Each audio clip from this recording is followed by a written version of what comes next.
Good evening. Shame on you guys.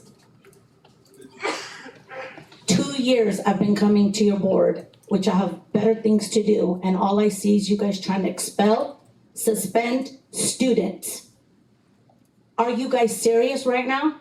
You want to suspend students from their dreams, their hopes, their gains, but yet they get to go to 1st through 6th period, trying to focus on homework and getting things done, and still getting paid for them to go to school, right, guys? Because you're pocketing that money. Tell me you're not, Mr. Silva, Dave Laddick, our cap account. You guys are pocketing money from each and every one of these boys that are sitting out there money for going to school. Darren be reinstated, or we will, on behalf of the people, be filing a full lawsuit against Turlock Unified. Thank you.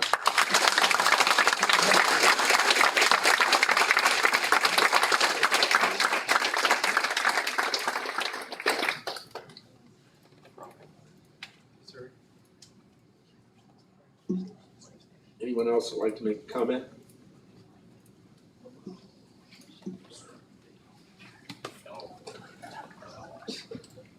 Good evening to the board, the administration, community members in attendance. My name is James Peterson.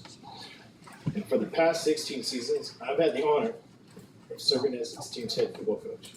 And I want to be clear that I am here in support of all these athletes. Number one, I'm in support of Coach Darren Silva and all the coaches who dedicate valuable time to their student athletes, as well as the entire football program, which is a proud thing for all of us, past, present, and future athletes. To date, we have no formal documentation that has been provided to me as their head coach or to these the individual players. We've all been held to these sanctions and we've been scrutinized over these allegations. The documents provide the proof. So why don't I have them as the head coach? Despite this, our team is facing both section and self-imposed sanctions. I want to thank the administration at my school. They have done things on behalf of our student athletes this week, so I'll thank them for that. But at the same time, I respectfully urge the Turlock administration to work swiftly, continue to appeal process for each of these athletes. These sanctions are impacting our players in more ways than one. We must also ensure that any self-imposed sanctions are truly in place to strengthen our program, not tear it apart. And in the end, it's our students who suffer the most. Principal Klein, as the head coach, I'm the head figure of this program. I ask that any sanctions, self-imposed or otherwise, fall on me and me alone. This program is a vital part of our community. Now, more than ever, we need to unite behind our team. It's our team, the whole district. This is not the time for division. It is the time for us to come together and stand for what is right. Thank you for your time.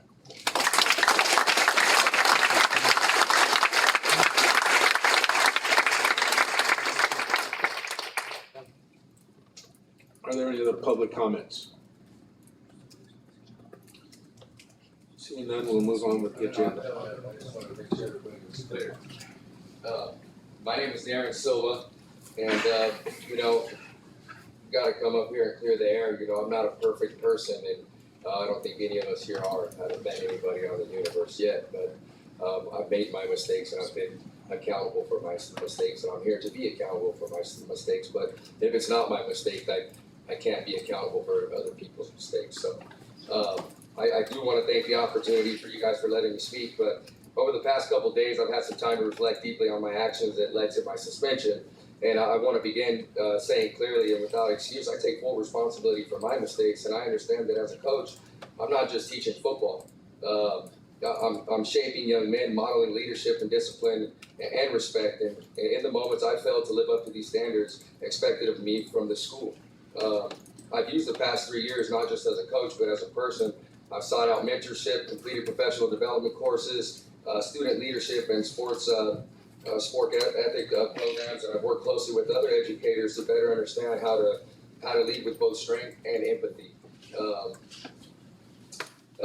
just admitting you're wrong, it's not enough, but changing your behavior, seeking accountability, and being open to learning every day, day in, day out, that's the true model there. Well, what I'm asking for tonight is a chance to prove that I've grown, that I'm committed to doing better, and that I still have something valuable to offer these student athletes and this community.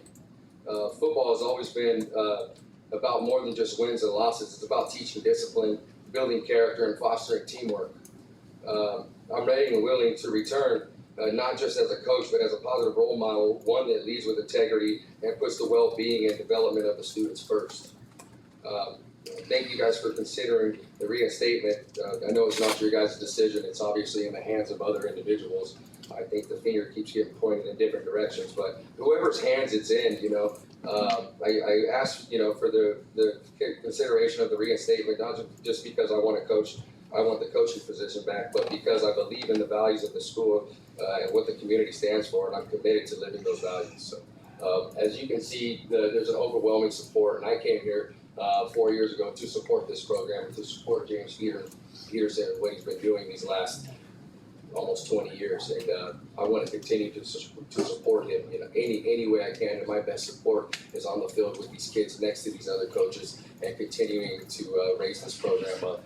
And we all got to work together, kids, parents, coach, administrators, athletic directors, and you guys on the board. We all have to remain a team and stick together and not let these other schools and this CIF and whomever else create a divide.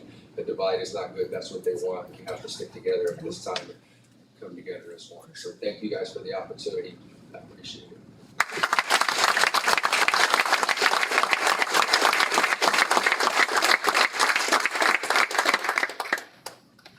Any other comments?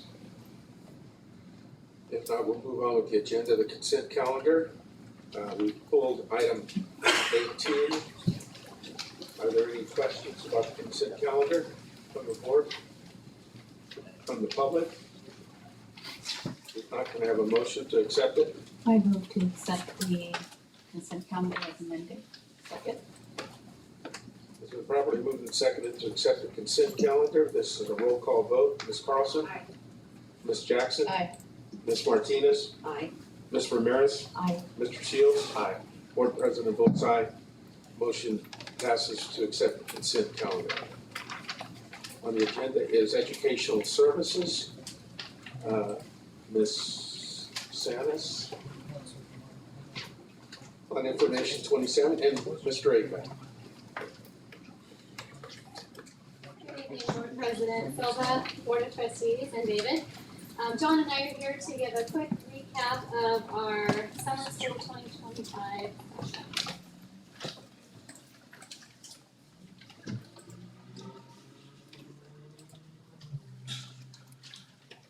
So as a reminder, Summer School this year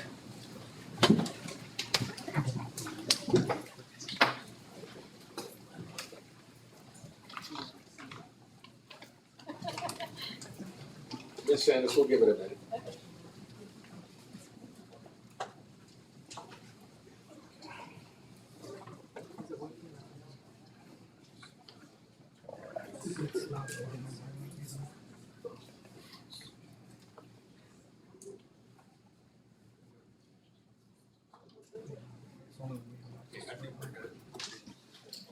Okay, so as a reminder, this year, our focus for summer school really was targeted at those students that needed additional time and support to meet grade level standards in both ELA and math.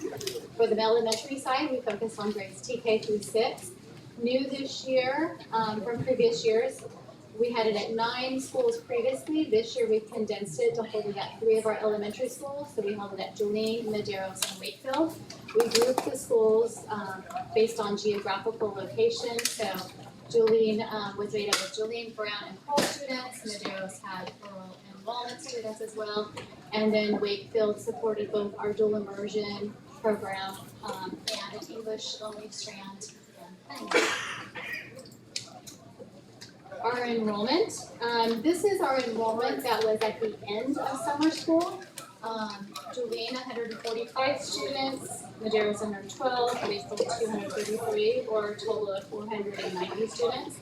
We originally started with enrollment kind of declining since the end of summer enrollment after the 20 days.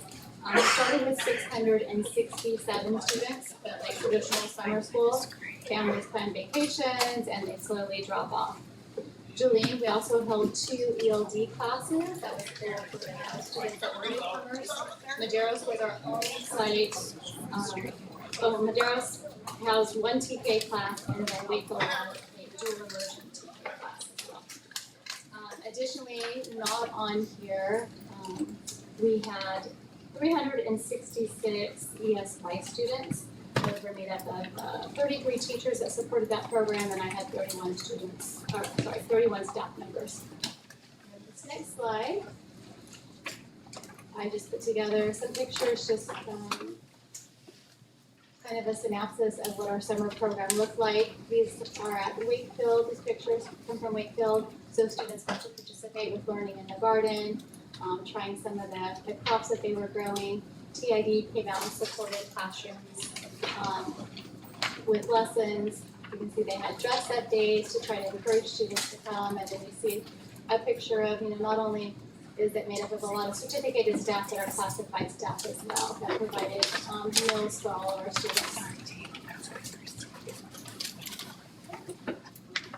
It's been a few months, a little rusty here. Reporting out on secondary summer school.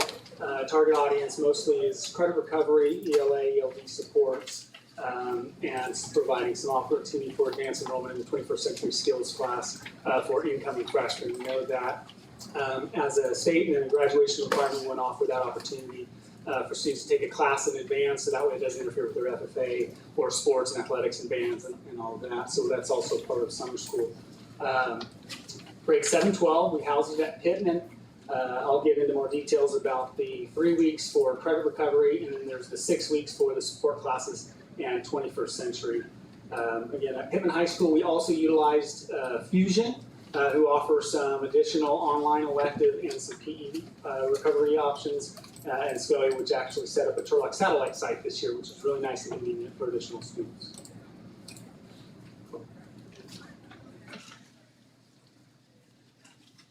Okay, a little bit about the 3-week term. So we had term 1, 194 students completed a course to earn 5 credits. Those were in core classes, English, math, biology primarily, and social studies, world history, US history. And then term 2 was 180 students completed course, kind of like Shelley alluded to. You get a little fatigue. Students start to drop out of those 194 students and then 180. Some of those are duplicates, so some stayed the whole 6 weeks. Some students only needed 5 credits to kind of get back on track, or that's what they could fit into their schedule. As we mentioned, we did have 9 students who did not pass their class. Maybe they dropped out early and just didn't quite complete that. And then the second term, again, 13 failed, as we mentioned. Sometimes that 6 students can be a little tiring after a full school year. A little bit about the 3-week terms, too, is in order to make up credits, we used to do it online, Edgenuity. So it's packets, but we'd have a math teacher who also has students needing history or needing a science or needing English. We switched last year, now this is year 2 of in-person with a credentialed content area expert. Comes with the challenges, but the nice part about that is if I'm a 10th grade English teacher, and fortunately we have them applying for summer school, they know the essential standards that were taught, whether it's the fall semester or the spring semester, and that's what they're targeting for that short condensed time. Students went from 8:30 to 12:30. So over the course of 15 days, they're getting about equivalent of 55 or so, or roughly hours of instruction. That is equivalent to Edgenuity coursework for credit recovery, which is in about that 50-hour to 55-hour ballpark, but it's in person with a teacher there supporting them, not just having them meet one time a week for an hour. So we continued that this year, and we're looking at the numbers. We do see that that equates to 4,500 secondary students. 5% would be about 225. So when we say that tier 3 is 5% of our students typically, right? And when 80% are really thriving, the 15% means a tier 2 just a little bit nudge, and then you've got that 5%. So when we look at those numbers, We want it to be 0, but when we're seeing that, then those are things that we'll reflect on. We did have 4 students complete and graduate through senior studies, which we offer as well. And then we offer an independent study strand. This is primarily for E-Academy students, since that is their general mode of instruction throughout the year. So it wouldn't seem right to then all of a sudden we're going to throw them into this alternate universe of not their normal high school experience. So we did have that with 2 E-Academy teachers teaching that as well, with 118 courses completed. We do have, though, some students who needed to make up that health and college career. If they did not pass it their freshman year, come in late and wanted to take over summer and not be a senior taking that class with freshmen. So we do go forward in that. I'm just getting. There we go. The 6-week terms, we have a 7th and 8th grade strand of ELA math support for students. So they go for 2 hours and 2 hours, and those are for full 6 weeks for each of those classes. And then in 9-12, we do the same thing for ELD, our newcomer ELD students, 2-hour blocks of ELA math. What's nice is we have a mild mod special day class opportunity for credit recovery. We often get students who transfer in from out of district or with attendance 1 full year, and we need to get them caught up on credits. So we have a mild mod teacher teaching for them to make up those core classes as well. We appreciated partnership with Fusion this year to make up some of those PE or some little additional electives. So that was in June, and then SCO offered some additional opportunity in July. And so there may have been a student who took an in-person class with us, core and English 9, but then they went to SCO in July and took an elective class because they were missing an elective credits. That's it. Any questions? I just have one quick question. Were there any wait lists on the elementary side or the secondary? Did we have any wait? So every opportunity was given. Not at elementary. In the secondary, we did have some wait lists that we had to call it for the 21st century primarily. And then I know that Marina right out here worked really hard. We actually hired on for some hours counselors right before summer school started to try to work through and see how we could fill those slots. So tried to really get as many students in as possible. Starting most of the juniors, going to be seniors, and then work our way down. But that's quite a process with the in-person model because you just can't plant them into an Edgenuity teacher, and then they're going to get. We have to find that they've got the spot. But I think that Maria and Shadi, and the team and the counselors who worked there did a really good job there. And then 21st century, we did have an enrollment process trying to push out the information. There's Frosh orientations through the sites, middle school and junior high sites. And then had to have a cutoff date because we do need to hire staff for the summer. With health, it gets tricky too, just to be honest, because you want a health credentialed or health certified teacher. You don't want to just have anybody teaching it. So that remains a challenge. So you can be kind of limited. So we really have to stay tight to that. But even there, we let them know, notify they're on the wait list, and we try to do everything we can to get as many in as possible.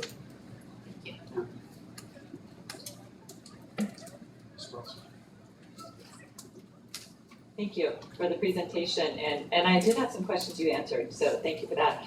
I wanted to say I really appreciate the partnership with Fusion and SCO, right? So that it's like cross-pollination, like let's not reinvent the wheel, right? Let's work together to provide the most opportunities for our students. So I appreciate that, and I don't remember that from years past.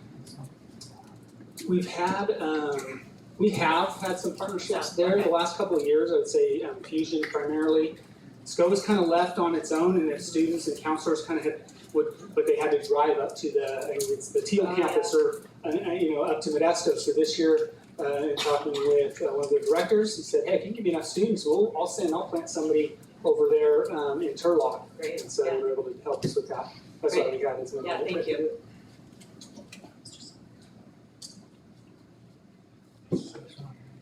Well, I asked you on Monday, and I just want to clarify it to everyone else. I was a little concerned when I saw the 3 weeks of credit recovery for half a semester. But as John explained, it was about 20 hours or so each week. And so, and they were working with credentialed English teachers or math teachers. So that makes me feel good. I thought the numbers were a little high, but I think we need to have that rigor, and our students are going to have to come back and start doing the work again. So I appreciate that. I'm glad those kids were able to do that. Thank you. And it's not first dose, but it's not first dose instruction, right? They just lived that class for a year. So do we need to beat them and fire hose them again, or do we need to get very specific as to the learning targets they need to learn? And so that's where those continuity experts come into play. Yeah. Ms. Martinez? I appreciate the presentation, John, and I appreciate that you guys are really focusing on meeting the students' needs. And having Scully on board is huge. So thank you for all the hard work you did over the summer. It will be noted and appreciated when we receive the data. Thank you. I did more hard work before summer, and then Maria and Chatty did all the work and their team during summer, just to make sure I point that out. Thank you. Any other questions from the board, from the public? I want to thank you very much for this information item. Next is an action item, Superintendent Laddick.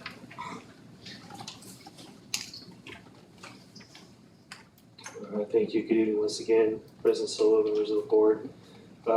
As I mentioned earlier in my report, we have been working hard with the HR teams, working hard on getting quite a number of ELOP positions filled. One of those positions that we are looking to fill is that of the ELOP site supervisor. Preliminary budget worked out to where we thought that we would be able to hire 5 of these individuals, but since the governor's budget was passed, increased our funding, so we're able to move that to 9. This evening, we are going to be asking the board to approve 4 of those as we wrap up the onboarding process for the rest of them over the next week or so. We will be needing to get those on board, and I'll be bringing those back for approval, official approval, in the second meeting in August. However, we are very pleased to bring forward 4 names this evening for this position.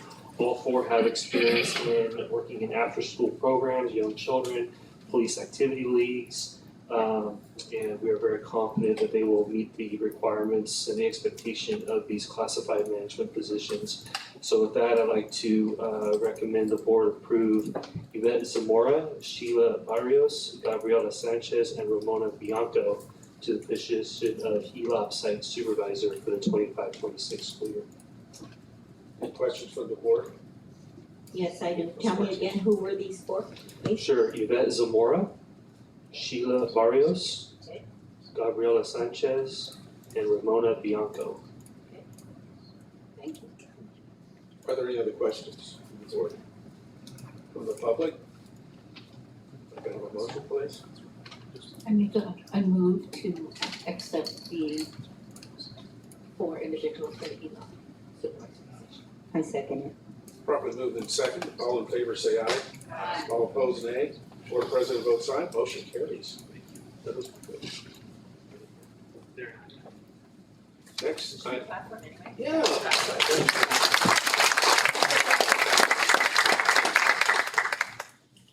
Business Services, Ms. Swisher. Item 29. Good evening, President Silva, board members, cabinet. Tonight is informational items on some resolutions. Resolution 4/25/26. It's an annual resolution required by the SFP, School Facilities Program. It is an acknowledgement by the district governing board that the state is currently out of bonding authority and is not guaranteeing that funding will be available in the future, or if it is, that the projects will be eligible for the funding. This is currently only required for modernization projects, but could also be required for new construction in the future. This resolution is referring to state bonds, not district bonds. This is an informational item only and will go for approval on the next meeting. Resolution 5/25/26. Again, this is just an informational, sorry. Go ahead. Okay. We'll go behind the bulb. Okay. Just an informational item only. Resolution is a new requirement for Prop 2. It requires that school districts have a governing board adopt a 5-year master plan as a condition of participating in the SFP, School Facilities Program. The characteristics of the master plan will be implemented via regulation over the course of 2025.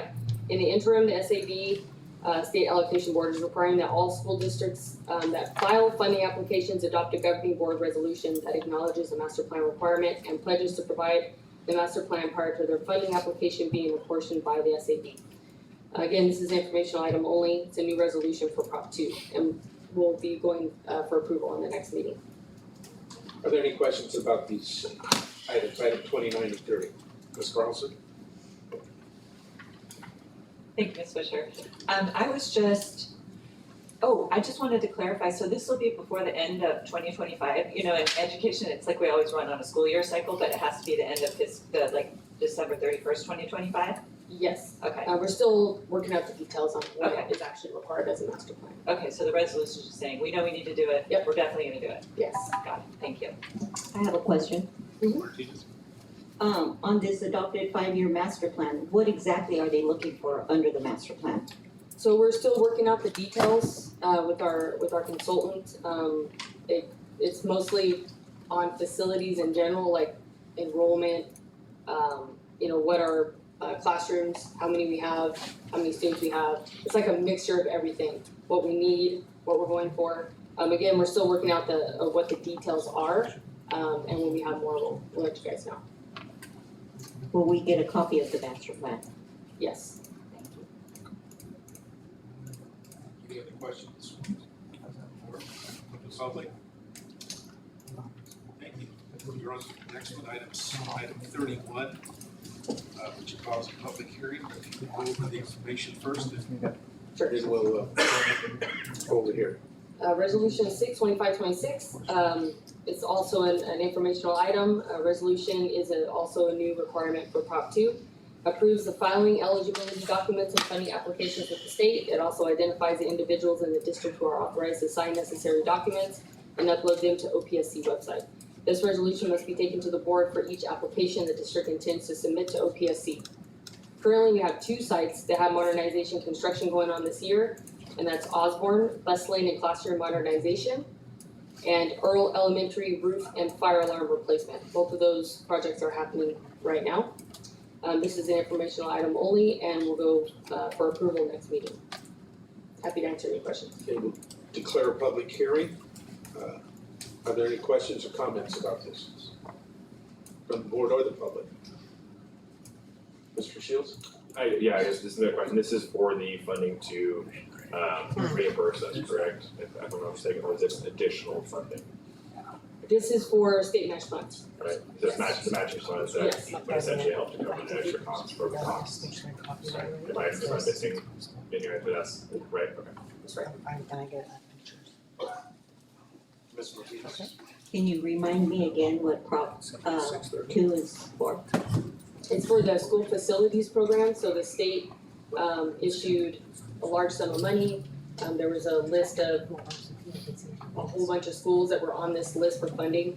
And so they provided funding, state match funding for certain schools. And then in order to be on that list, you basically have to submit to OPSC, which is what this is right here. Is there any other comment or input from the public? We will close this public hearing, and this is information item, so we'll move on to the next one. Item D. Thank you. Thank you, Ms. Wisher. Item D, it's an information action item. Mr. Gordon? Yes, very good. Thank you, President Silva, members of the board, fellow cabinet members, and Mr. Laddick. So Ed Code has always compelled us to either offer accident insurance for our students to purchase, or we are required to provide them accident insurance. In the past, we've always offered them insurance to purchase. It's something we send home to students through the athletic programs and things like that. The participation has been very low. It's been an optional program. So that program in itself has ended. The company that we used to use for that no longer offers that product. So we started looking around about how we can meet this requirement for providing accident insurance or making it available to parents. And what we determined is we are going to go with the California Student Accident Insurance Program. Basically, it's a program through NorCal Relief, through Keenan, who administers NorCal Relief, our liability carrier. What this program is, and we chose this program because we think it's the best solution for our families at a very reasonable cost for the district. What it'll basically do is it'll provide $25,000 worth of accident insurance for every one of our students as well as volunteers. And that includes whether they're on school, doing school activities, if they're out on a field trip, something like that, to and from home for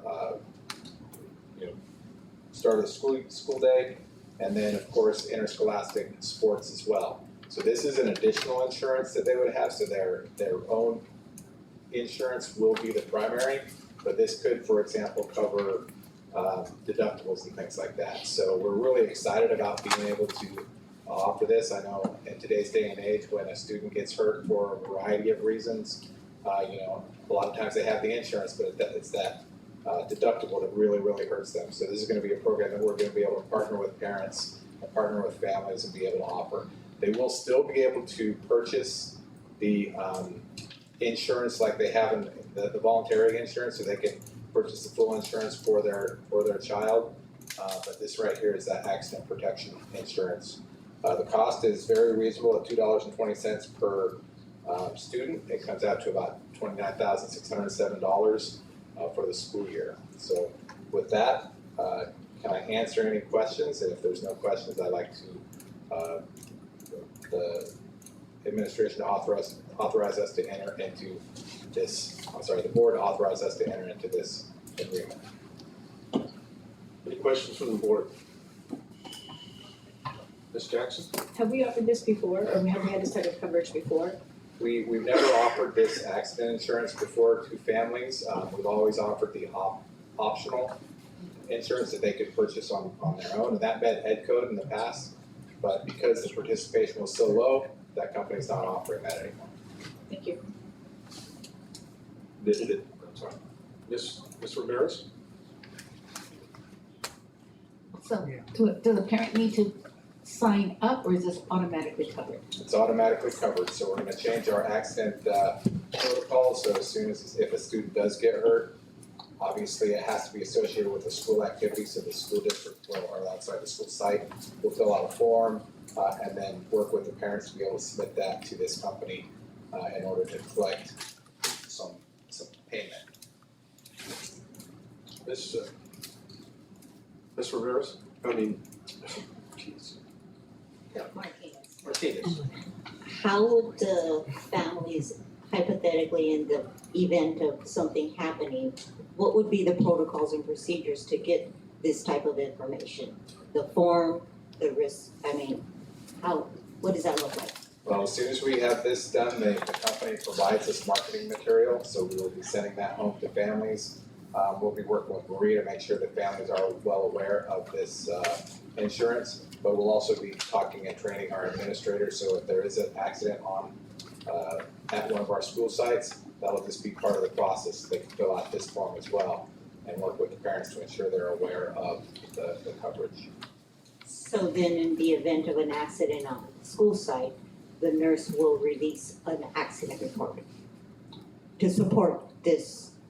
They will, so they will complete this form, and I don't know exactly what this form is for this insurance program, but there's a form that we'll fill out that basically acknowledges that this student was injured on one of our campuses. It doesn't necessarily go into the details of it like our accident or incident report form, so we collect for liability purposes. But this form will be filled out so that the insurance company understands that this is truly an accident that happened in association with the school or the district during a school sanctioned activity.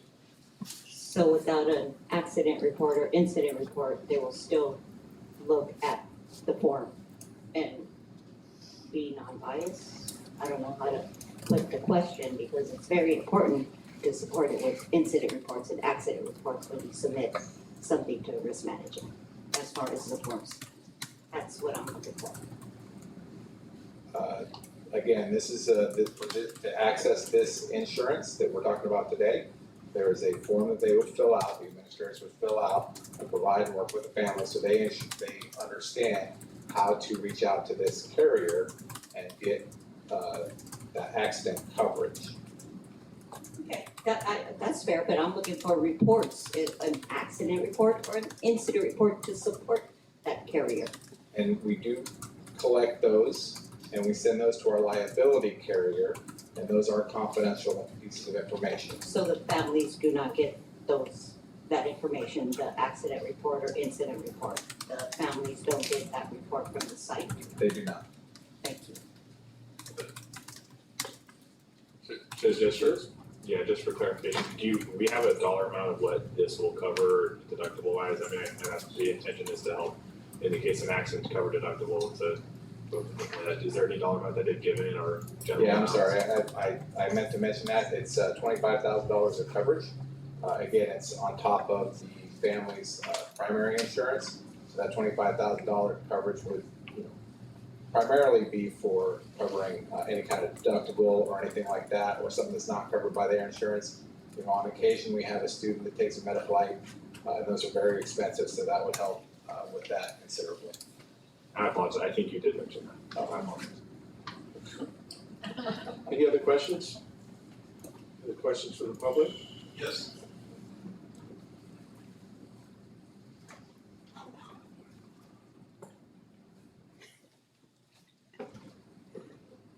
Steve Monkia. Yes, Mr. Gordon, I'd like to know, well, when a employee injures a student, it's like, is this what you're talking about? Is this what you're explaining? I mean, it's like, because it's like I didn't get insurance for him when my daughter was injured by a police officer at the junior high school. I mean, they what you call it? I heard of a $10,000 or something like that from Mr. Whatever it was, Fernando. So it's like I was given. Is that anything to do with this? This is a brand new program that we haven't had. Once the board approves this, then we'll have this to go into effect for this coming school year. But there are obviously, like any kind of insurance programs, there are items that are covered and items that are not covered. But as a general sense, any accident that happens at school, an injury at school, it will help pay up to $25,000 to cover the medical bills for that accident. Including personnel injury to a student, right? I'll have to look into that and I'll get back to you.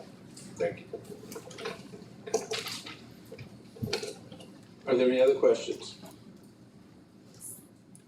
If not, can I have a motion, please? Excuse me.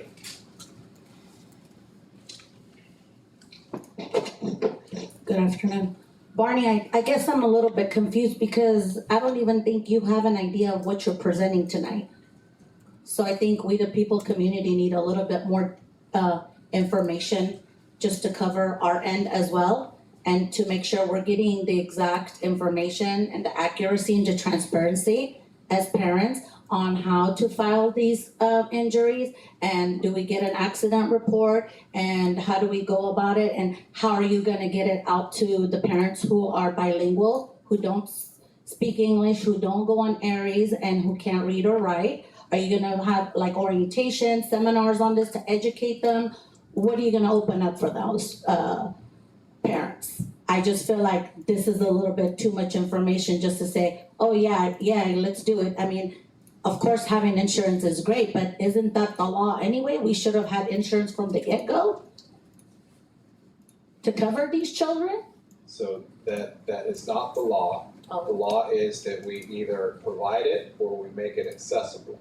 So in the past, we've always made it accessible. We had a program that parents could purchase insurance for their students through a company that we contracted with.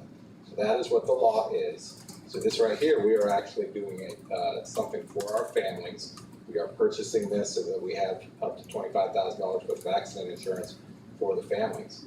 As I mentioned, we're gonna work with Ms. Russell's office, the communications officer, to make sure the parents understand it. That will be translated in Spanish and English. We have several opportunities at the Family Resource Center. I'm sure we can have some coverage there as well. And we will talk to our principals and our site administrators to make sure that they help our communities and our student school communities understand the program as well. So I guess my question for the board is, what's the budget for this, and what are we looking at? And there's no numbers given. Again, we're presenting something just from scratch. There's no transparency under Brown's Act with no numbers on that, screen right there. I'm not seeing how much we're taking out of the budget from the school to buy this insurance. Again, what's the deductible, what's covered, what's not covered. I think these types of things, we need to have a little bit more details on it so that we're all on the same page. That way parents like myself, if I need to help another parent and educate them, I have the information to give out. So I think that for board to vote on a yay and then we're gonna shoot ourselves in the foot again, it's not a wise thing to do. So the cost of the program is $29,607 to cover all of the students. It's $2.20 per student that we have in the district. On the agenda online is backup that that has that information. We have some pamphlets and some information we'd be happy to get to you so you can help educate our parents on this. So is this coming out of the student's budget? It's coming out of the general fund. From what we give to you guys, right? For our students going to school? It's, As a general budget? yeah. From the funding that you're getting from state or Correct. or anywhere, wherever you're getting your money from as a whole, you're buying this insurance through that, from that budget that belongs to the community, correct? That is correct. So why couldn't you do that in the previous years? Why were you having parents pay? If, I mean, we're still paying at the end of the day. I'm a little confused. I'm not gonna go back in time. That's the program. But no, we're here in time right now. That's And the the question is, why are you making it sound like you were having parents pay for it then? And now that you're not having parents pay, but we really are paying? Okay, so I'll explain it again. So in the past, and I don't know how long in the past it's been as long as I can remember, we offered insurance, very inexpensive insurance for parents to purchase, Why? because that was the law. So you had no insurance all those years? We offered insurance. Barney, did you have insurance all the other years to cover the children when they were injured is the question? We had liability insurance. Okay, Okay, and we were obligated to provide insurance, either to provide insurance to the families or make it available to them. That's what we've always done. That program no longer exists, so now we are doing something good for our families, and we are purchasing insurance So- moving forward. to me, it just sounds like you are supposed to have insurance to cover these children, first and foremost, because they're under your umbrella. But you were still charging parents who wanted to add extra money into the pot, right? No, And now you're saying, oh, we're gonna stop charging you because now we're double charging, because that's what I'm hearing. we made it available for parents to purchase if they chose to purchase it. And that was the there's law at still- that time. And there's still that option. We have medical insurance available for parents to purchase if they choose to purchase it. This right here is accident insurance. So if a student is injured on one of our campuses, then they have up to $25,000 to help cover that accident. Right, but accident is a very broad word. We need more definite I would be indication as happy to what you consider accident. Accident being harassed by a staff member, accident falling down on the school ground, accident, Ms. what, a Jordan, trip and fall, or what is that? I was just gonna say that I read the 4-page brochure that's online that's available for backup, and it gives a bunch of exclusions. It might be helpful for you to kind of read, and some of your questions No, I might be think we answered. should have had that here tonight as a transparency in Brown's Act. And we can agree to disagree, but we're violating the Brown's Act tonight if you guys go ahead and pass this. I'll motion to approve. No, it was provided. Let's, any other questions? I would motion to Okay, approve. could I have a motion, please? I second. It has been properly moved and seconded. All in favor, say aye. Aye. All opposed, nay. And board president votes aye. Board reports, let's start with Ms. Carlson. No report tonight, thank you. I just want to hope everyone has a wonderful first day of school next week. I appreciate everyone who's been working hard to get us there. And I just hope you had a restful summer, and I wish everybody the best. I really do. So welcome to everybody who's new. We're very appreciative that you're here. If you're in different positions, welcome aboard. But I'm really optimistic, and I hope everyone has a great first week. Thank you.